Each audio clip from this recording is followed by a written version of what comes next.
Hello friends, how are you all. So हमारे previous lecture में हमने पढ़ा था, हमारी अकाउंटिंग की मीनिंग एंड कैरेक्टरिस्टिक्स पढ़ी थी। आज हमारा सेकेंड लेक्चर है 11th का, तो इसमें हम पढ़ने वाले हैं हमारा ऑब्जेक्टिव्स ऑफ अकाउंटिंग। अब अकाउंटिंग के ऑब्जेक्टिव्स होते क्या है। सो देखिए, फर्स्ट ऑब्जेक्टिव है to keep systematic record of business transactions. हमने क्या बात की कि जो भी ट्रांजेक्शंस होते हैं, हम देखिए हमारे बिजनेस में बहुत सारे ट्रांजेक्शन्स होती हैं एक दिन में, और उन सबको याद करना पॉसिबल नहीं है। तो इसलिए हम क्या करते हैं, जो भी ट्रांजेक्शन्स है उन्हें हम क्या करते हैं, उन्हें रिकॉर्ड करते हैं, प्रॉपर्ली हमारी बुक्स में रिकॉर्ड करते हैं। अच्छा, फर्स्ट बुक ऑफ रिकॉर्ड कहाँ करते हैं हम, फर्स्ट बुक ऑफ रिकॉर्डिंग कौन सी है हमारी, याद है, कुछ बता सकते हैं। ओके, सो फर्स्ट बुक जहाँ रिकॉर्ड किया जाता है वो है आपकी जर्नल। ठीक है, तो ये हो गया, हम सिस्टमैटिक रिकॉर्ड करते हैं, जैसे जैसे ट्रांजेक्शंस होती है क्रोनोलॉजिकल ऑर्डर में उन ट्रांजेक्शंस को रिकॉर्ड करते हैं। नेक्स्ट इज कैलकुलेट प्रॉफिट और लॉस। अब देखिए हम रिकॉर्डिंग कर रहे हैं, तो रिकॉर्डिंग क्यों कर रहे हैं, ताकि हमें अल्टीमेट मालूम चले हमारे बिजनेस में प्रॉफिट हो रहा है या फिर लॉस हो रहा है। तो प्रॉफिट और लॉस कैलकुलेट करने के लिए हम क्या करते हैं, ये सारी अकाउंटिंग हम करते हैं।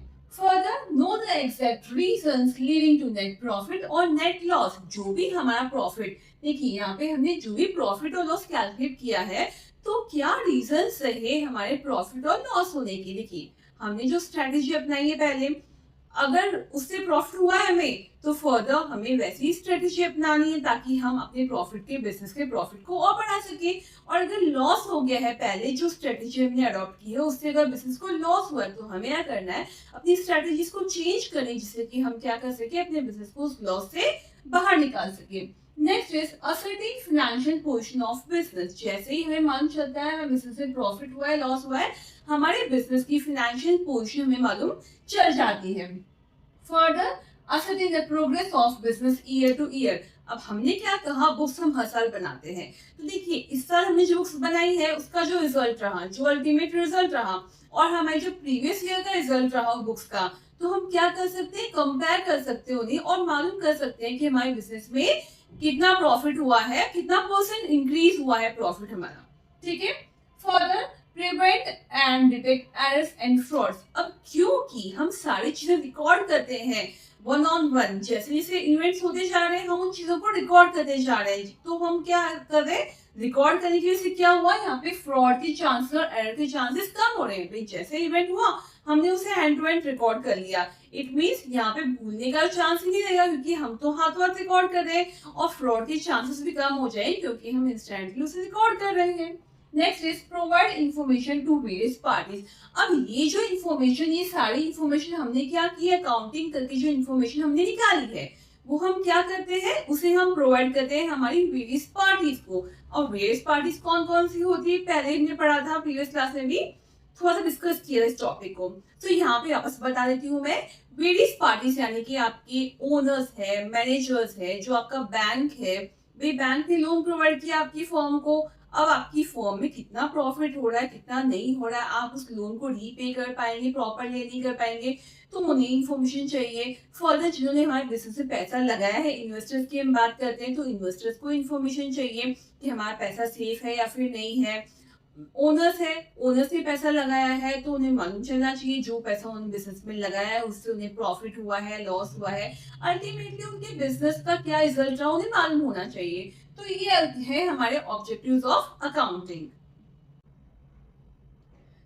सो फंक्शंस ऑफ अकाउंटिंग। अब अकाउंटिंग के फंक्शंस क्या होते हैं, तो देखिए फर्स्ट फंक्शन आता है हमारे पास में, maintaining complete and systematic record.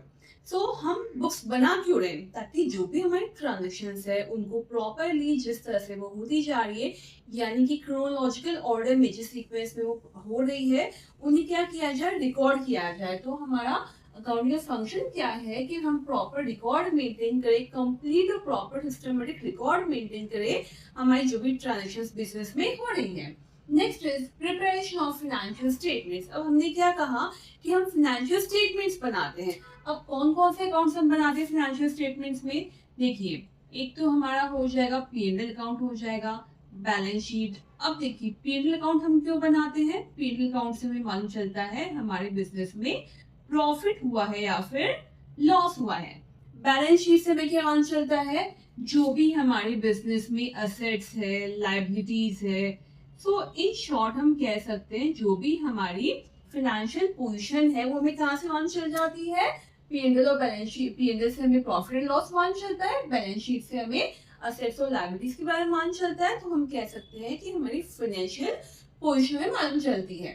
Next is communicating the financial results to various parties. अब ये जो भी हमने फाइनेंशियल रिजल्ट्स निकाले हैं उन्हें हमें क्या करना है, आगे हमें कम्युनिकेट करना है उन सारी पार्टीज को जिनकी डीलिंग है हमारे बिजनेस से। जिसे हमने बात की थी, ओनर्स हो गए, मैनेजर्स हो गए, इन्वेस्टर्स हो गए, हमारे वर्कर्स हैं। तो इन सबको मालूम होना चाहिए कि हमारे बिजनेस की फाइनेंशियल पोजीशन कैसी है, ताकि फर्दर अपने काम के अकॉर्डिंग वो डिसीजंस ले सकें। Protecting the assets of business. अब क्या करना है यहाँ पे कि हमारे बिजनेस की असेट्स को प्रोटेक्ट करना है। कैसे हेल्प करता है अकाउंटिंग, देखिए जो भी हमारे एक्सपेंसेस हो रहे हैं, जो भी पैसा आ रहा है जा रहा है, जो भी ट्रांजेक्शन्स हो रहे हैं, हम क्या कर रहे हैं, उन सबको प्रॉपरली रिकॉर्ड कर रहे हैं। अब जब रिकॉर्ड हो गया तो कितना कैश आया है, कितना कैश गया है, बैंक में कितना पैसा है, हमारे पास कितने डेटर्स हैं। डेटर्स आपको फर्दर समझाऊंगी मैं क्या होते हैं, हमारे पास कितना स्टॉक बचा है। तो ये सारी चीजें हमें मालूम होती है, तो हम उसके अकॉर्डिंग प्लान करते हैं। तो इसीलिए ये हमारी असेट्स को बचाती है, असेट्स का नुकसान नहीं देती, एक्सेस खर्चा नहीं होने देते। प्रॉपर रिकॉर्डिंग करने से एक्सेस एक्सपेंसेस जो होते हैं उन्हें कंट्रोल कर पाते हैं। Next is providing assistance to management. Management को असिस्टेंस देती है, मैनेजमेंट को हेल्प करती है। कैसे हेल्प करती है, देखिए मैनेजमेंट करता क्या है, मैनेजमेंट हमारे जो भी रिजल्ट्स है अभी उसके अकॉर्डिंग फर्दर प्लानिंग करता है। कुछ अगर स्टेप्स लेने हैं, करेक्टिव स्टेप्स लें तो उन्हें कंट्रोल करता है और अल्टीमेटली डिसीजंस लेता है। तो मैनेजर्स क्या करते हैं, हमारे इन रिजल्ट्स के थ्रू फर्दर प्लानिंग करते हैं, डिसीजंस लेते हैं, जिससे कि हमारा बिजनेस ग्रो हो सके। Next is trusteeship. अब देखिए ट्रस्टीशिप जो होता है ये हमारे बेसिकली कंपनी में काम आता है। देखिए कंपनी के जितने भी फंड्स होते हैं, मैनेजमेंट क्या करता है, उन फंड्स के लिए एज अ ट्रस्टी एक्ट करता है। ट्रस्टी का काम क्या होता है कि जो भी फंड्स है हमारी कंपनी के, उनको प्रॉपरली यूटिलाइज किया जाए सके, ताकि हमारे फंड्स वेस्ट ना हो। Next is compliance of legal needs. अब देखिए जब हमने हमारे कंपनी अकाउंट्स बना लिए, पीएनएल अकाउंट बना लिया, बैलेंस शीट बना ली, तो यहाँ पे लीगल नीड्स क्या कहती है कि देखिए आपका जितना प्रॉफिट हुआ है, जितनी आपकी इनकम हुई, उस पर क्या पे करना है आपको, उस पे आपको पे करना है इनकम टैक्स। अब इनकम टैक्स अगर पे करना है तो हमें कहाँ से मालूम चलेगा, हमारे पीएनएल अकाउंट में जो प्रॉफिट और लॉस हुआ है उसके हिसाब से हम क्या करेंगे, इनकम टैक्स पे करेंगे। फिर हम बात करते हैं हमारे जीएसटी की। हमारा जो भी सामान हम बेच रहे हैं, खरीद रहे हैं, परचेज सेल हो रही है, उस पर क्या देना होता है हमें गवर्नमेंट को, GST, that is goods and services tax देना होता है। तो वो हमें कहाँ से मालूम चलेगा, हमने जो बुक्स प्रिपेयर करी है उससे ही हम ये चीज असरटेन कर सकते हैं। Next is fixing responsibility. अब देखिए फिक्सिंग रिस्पॉन्सिबिलिटी क्या कहती है कि हमने क्या कहा, हम हर स्टेज पे सारी चीजें रिकॉर्ड करते हैं। तो यहाँ पे हमारे बिजनेस में डिफरेंट डिपार्टमेंट्स होते हैं। जैसे कर दिया सेल्स डिपार्टमेंट हो गया, प्रोडक्शन डिपार्टमेंट हो गया। तो यहाँ पे हर पर्टिकुलर डिपार्टमेंट को अपनी अपनी रिस्पॉन्सिबिलिटी दे दी है, तो वो अपने रिस्पॉन्सिबिलिटीज के अकॉर्डिंग कंप्लीट करेंगे। तो अकाउंटिंग हमें क्या करती है, अकाउंटिंग हमें रिस्पॉन्सिबिलिटी फिक्स करने में भी हेल्प करती है। तो ये थे आपके अकाउंटिंग के फंक्शंस। अब जो हमारा टॉपिक है वो है एडवांटेजेस और यूज ऑफ अकाउंटिंग। बेसिकली आपकी बुक में जो टॉपिक है, टॉपिक दूसरा इसके बाद में, बट मैं ये टॉपिक क्यों ले रही हूँ, क्योंकि अभी जो हमने दो टॉपिक्स पढ़े हैं, ऑब्जेक्टिव्स और फंक्शंस, तो ये सिमिलर रहेंगे, तो समझने में थोड़ा इजी होंगे। और बेसिकली यहाँ पे से 11 पॉइंट्स आप देख सकते हैं, 5-6 पॉइंट्स आप याद कर लीजिए, सब में ही काफ़ी है, इससे ज़्यादा रिक्वायरमेंट है नहीं, बट समझ में हमें सारी चीज़ें आनी चाहिए। तो 5 to 6 पॉइंट्स आप अपने एग्जाम पॉइंट ऑफ व्यू से लर्न कर लीजिएगा। सो फर्स्ट पॉइंट है आपका helpful in management of business. So यहाँ पे हमने क्या कहा, अकाउंटिंग जो है मैनेजमेंट को हेल्प करती है। कैसे हेल्प करती है, मैनेजमेंट क्या करता है, देखिए मैनेजमेंट करता है यहाँ पे प्लानिंग करता है, ठीक है। प्लानिंग किसके बेस पे करेगा, हमारी जो अकाउंटिंग है प्लानिंग करता है, कंट्रोलिंग करता है, और फर्दर क्या करता है, डिसीजन मेकिंग करता है। तो ये सारी चीजें किसके बिहाफ पे करता है, वो ये करता है हमारे अकाउंटिंग के बिहाफ पे। क्या करता है मैनेजमेंट? प्लानिंग करता है। अगर हमारा रिजल्ट जो है, हमारे प्रॉफिट अच्छे आए हैं, अभी जो हमने अडॉप्ट किया था, हमारा जो भी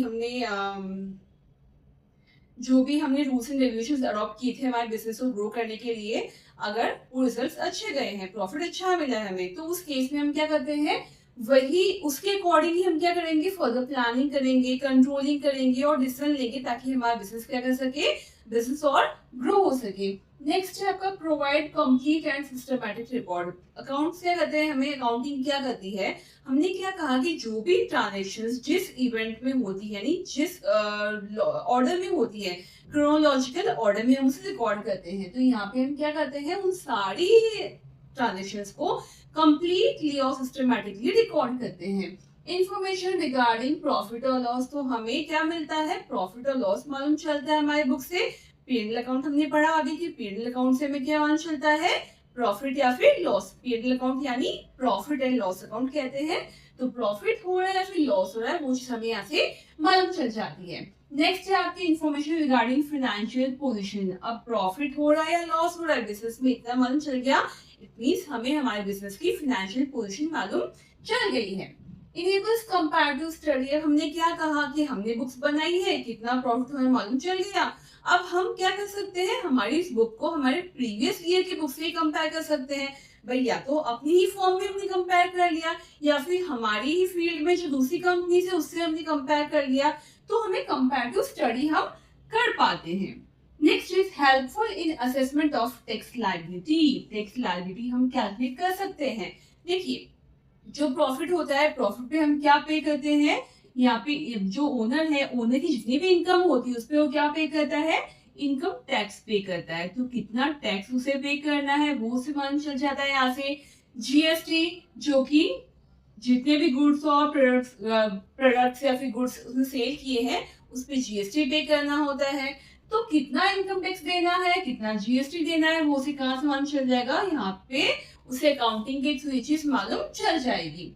evidence in legal matters. Legal matters में एविडेंस की ट्रैक करती है कौन, हमारी जो बुक्स ऑफ अकाउंट्स है, वो एज अ एविडेंस एक्ट करती है। कोई भी लीगल मैटर होता है, अगर हमारी फॉर्म रजिस्टर्ड है, कोई भी मान लीजिए आपने किसी को सामान दिया, उसने पैसे नहीं दिए आपको, और आपकी फॉर्म अगर रजिस्टर्ड है, तो आप क्या कर सकते हैं, उसके खिलाफ लीगल एक्शन ले सकते हैं। Facilitate sale of business. अब देखिए, कभी ऐसा हो कि भी हाँ ठीक है, मैं ये क्लोथिंग का बिजनेस कर रहा हूँ और फर्दर मैं क्या कर रहा हूँ, कहीं और शिफ्ट हो रहा हूँ, तो मुझे क्या करना है, इस बिजनेस को बेचना है। तो बिजनेस को बेचना है तो हमें पता होना चाहिए बिजनेस की नेटवर्थ कितनी है। नेटवर्थ मीन्स उसकी एक्चुअल प्राइस क्या है। तो वो हमें कहाँ से मालूम चलती है, वो हमें हमारी बुक्स ऑफ अकाउंट से मालूम चलती है कि हमारी बिजनेस की एक्चुअल प्राइस कितनी है और कितने में हम उसे बेच सकते हैं। Helpful in raising loans. अब लोन्स लेने के लिए भी आपकी बुक्स काम में आती है।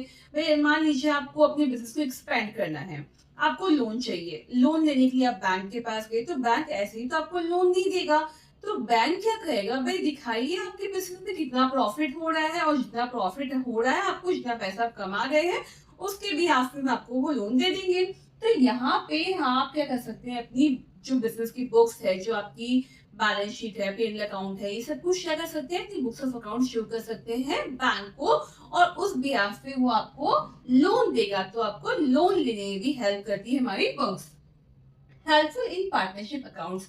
अब देखिए, पार्टनरशिप अकाउंट्स क्या होती है, पार्टनरशिप यानी कि जब दो लोग मिलकर, दो या दो से ज्यादा लोग मिलकर कुछ काम करते हैं, तो उसे पार्टनरशिप कहा जाता है। अब देखिए, दो लोग काम कर रहे हैं, तीसरा इंसान हमारे बिजनेस में आना चाह रहा है। हम बात करते हैं कि ए और बी जो है मिलकर एक काम कर रहे हैं, बिजनेस कर रहे हैं। तो उस केस में अब अगर सी आना चाहता है, इस फॉर्म में सी एंटर होना चाहता है, तो यहाँ पे जो प्रॉफिट अब तक हुआ है बिजनेस को, वो प्रॉफिट किसके पास आएगा, वो तो ए और बी लेंगे। अब सी आना चाहता है, तो सी आना चाहता है या फिर बी इसमें से जाना चाहता है, मतलब कोई नया पार्टनर आ रहा है या जो एग्जिस्टिंग पार्टनर है वो जा रहा है। तो उस केस में हमारा प्रॉफिट, लॉस, गुडविल, ये सब कुछ कैलकुलेट करने के लिए हमारे बुक्स ऑफ अकाउंट्स की रिक्वायरमेंट होती है। नेक्स्ट आपके पास आता है helpful in prevention and detection of errors and frauds. क्योंकि हम सारी चीजें जिस तरह से हो रही है इंस्टेंटली उसे रिकॉर्ड कर रहे हैं, इवेंट जैसे हुआ हमने उसे रिकॉर्ड कर दिया, तो यहाँ पे फ्रॉड के एरर के चांसेस कम हो जाते हैं। अब हम पढ़ेंगे लिमिटेशंस ऑफ अकाउंटिंग। अब देखिए हमने अब तक क्या पढ़ा है, ऑब्जेक्टिव्स पढ़ लिए, अकाउंटिंग के फंक्शंस पढ़ लिए, एडवांटेजेस पढ़ लिए। अब जब इतनी सारी अच्छाइयाँ उसमें है, इतना सारा काम अकाउंटिंग करती है, कुछ कुछ खामियां भी होगी, कुछ कमियां भी होगी। तो अब हम पढ़ते हैं लिमिटेशंस ऑफ अकाउंटिंग। अकाउंटिंग के लिमिटेशंस की अगर बात करते हैं, सबसे पहले आता है influenced by personal judgement. Personal judgement से इन्फ्लुएंस होता है, अफेक्ट होता है। कैसे अफेक्ट होता है? देखिए अकाउंटेंट को कई बार क्या करना पड़ता है, कुछ चीजें अज्यूम भी करनी पड़ती है। जैसे हम कहते हैं कि क्या किया है बिजनेस ने, एक मशीनरी परचेज की है जिसकी कॉस्ट है 10 लाख रुपीज। अब देखिए कॉस्ट है 10 लाख रुपीज, तो क्या हम ये 10 लाख रुपीज ये अमाउंट पहले ही साल में कम कर देंगे? ऐसा तो नहीं करेंगे। अगर पहले साल ही हमने 10 लाख की मशीनरी का एक्सपेंस दिखा दिया तो हमारे बिजनेस में प्रॉफिट ही नहीं होगा। इसलिए यहाँ पे मशीनरी की एक्सपेक्टेड लाइफ निकाली जाती है। तो अगर कहा जाए मशीनरी की जो है एक्सपेक्टेड लाइफ 10 ईयर्स है, तो उस केस में एक साल के लिए कितनी एक्सपेंस आएगा मशीनरी का? देखिए 10 लाख डिवाइड बाई 10 से तो कितना हो जाएगा, 1 लाख रुपीज मशीनरी का एक्सपेंस रहेगा एक साल के लिए। तो यहाँ पे ये लाइफ जो है 10 ईयर्स वो क्या कही गई है, अजम्पशन है। हो सकता है कि अजम्पशन गलत भी हो, तो उस केस में हमारे जजमेंट से क्या हो सकता है, इन्फ्लुएंस हो सकती है accounting. Next is based on accounting concepts and conventions. हमारे अकाउंटिंग में कुछ कंसेप्ट्स एंड कन्वेंशंस होते हैं, जैसे कुछ रूल्स एंड रेगुलेशंस होते हैं। तो उस तरह से अकाउंटिंग कुछ कंसेप्ट्स और कन्वेंशंस होते हैं, तो पर्टिकुलर रूल के हिसाब से हमारा जो बिजनेस का प्रॉफिट है वो डिफर कर सकता है। तो इस तरह से कंसेप्ट्स और कन्वेंशन से भी हमारी अकाउंटिंग अफेक्ट हो सकती है। इनकम्प्लीट इंफॉर्मेशन, हो सकता है कभी हमारे पास में प्रॉपर इंफॉर्मेशन अवेलेबल ना हो, या ऐसे कह सकते हैं कि मान लीजिए हमारे पास में कोई स्टॉक बचा हुआ था, वो हमने इसमें रिकॉर्ड ही नहीं किया, तो कंप्लीट इंफॉर्मेशन है नहीं हमारे पास में, तो हमारे बिजनेस का क्या होगा, अकाउंटिंग अफेक्ट हो जाएगी। Further omission of qualitative information, हमने क्या पढ़ा था कि हमारे बिजनेस में सिर्फ क्वांटिटेटिव इंफॉर्मेशन रिकॉर्ड करते हैं, क्वालिटेटिव इंफॉर्मेशन रिकॉर्ड नहीं कर रहे हैं। कहा जाए कि हमारे बिजनेस में जो हमारे कस्टमर से बहुत ही सेटिस्फाइड है, हमारा मैनेजमेंट बहुत अच्छा है, स्टाफ के बीच में बहुत अच्छा कोऑर्डिनेशन है, तो ये सारी चीजें क्योंकि मनी की टर्म्स में एक्सप्रेस नहीं की जाती है, इसीलिए बुक्स ऑफ अकाउंट्स में रिकॉर्ड नहीं की जाती है। तो ये एक ड्रॉबैक हो गया हमारे अकाउंटिंग का। बेस्ड ऑन हिस्टोरिकल कॉस्ट, अब यहाँ पे जो भी एसेट्स हम रिकॉर्ड करते हैं वो हिस्टोरिकल कॉस्ट पे बेस्ड होते हैं। हिस्टोरिकल कॉस्ट यानी हमने जितने परचेज की है उसी में रिकॉर्ड करते हैं। जैसे मान लीजिए हमने लैंड परचेज की है 5 लाख रुपीज की, ठीक है, हमने 5 लाख में परचेज किया है, तो बुक्स में रिकॉर्ड कितने पे किया है हमने, 5 लाख पे। अब अगर आज उस लैंड की प्राइस बढ़ के 8 लाख हो जाती है, यानी हमें क्या हो गया, ये 3 लाख का क्या हो गया, बेनिफिट हो गया, तो ये बुक्स ऑफ अकाउंट्स में रिकॉर्ड नहीं किया जाएगा जब तक हम उस लैंड को बेचकर हमें ये 8 लाख रुपए नहीं मिलेंगे। हम इस 8 लाख को हमारी बुक्स में रिकॉर्ड नहीं करेंगे, जब तक वो पैसा आएगा नहीं हम उस रिकॉर्ड नहीं करेंगे। 5 लाख को रिकॉर्ड किया, 5 लाख हमने दिए हैं, तो इसीलिए जो भी चीजें रिकॉर्ड की जाती है हिस्टोरिकल कॉस्ट पे रिकॉर्ड की जाती है। अफेक्टेड बाय विंडो ड्रेसिंग, अब देखिए विंडो ड्रेसिंग क्या होती है, मान लीजिए आपके रूम में कोई विंडो है और आपको वो अच्छी नहीं लग रही, तो आप क्या करेंगे, एक सुंदर सा कर्टन लगा देंगे उसे हाइड करने के लिए, तो विंडो को आपने ड्रेसअप कर दिया। तो बेसिकली क्या होता है, विंडो ड्रेसिंग मीन्स मैनिपुलेटिंग, चीजों को मैनिपुलेट करना, वो होती है विंडो ड्रेसिंग। अब हो सकता है आपके ईयर के एंड में आपके पास कुछ क्लोजिंग स्टॉक बचा हो और आपने क्या किया, उसकी प्राइसेस को बढ़ाकर अपनी बुक्स में शो कर दिया। अब अगर आपने क्लोजिंग स्टॉक की प्राइसेस बढ़ा दी, यानी का प्रॉफिट क्या हो गया, प्रॉफिट आपका बढ़ गया यहाँ पे। तो इस तरह से विंडो ड्रेसिंग भी हमारे अकाउंटिंग को अफेक्ट करता है। Next is unsuitable for forecasting. Forecasting हम जो करते हैं इस बेस पे, हमारी बुक्स पे बेस पे, वो सुटेबल नहीं होती है हमेशा। अब कैसे कह सकते हैं, देखिए मान लीजिए अभी आपने इस साल जो रिजल्ट्स आपके आए हैं, फर्दर आपकी गवर्नमेंट कुछ पॉलिसीज चेंज हो गई या फिर रेट्स हाइक हो गई आपकी रॉ मटेरियल की, तो उस केस में आपकी फोरकास्टिंग जो है वो प्रॉपर नहीं होगी इन अकाउंट्स के बेस पे, इन बुक्स ऑफ अकाउंट्स के बेस पे। तो ये है हमारी लिमिटेशंस ऑफ अकाउंटिंग। अब फर्दर जो रिमेनिंग टॉपिक्स है वो हम हमारी नेक्स्ट क्लास में पढ़ेंगे।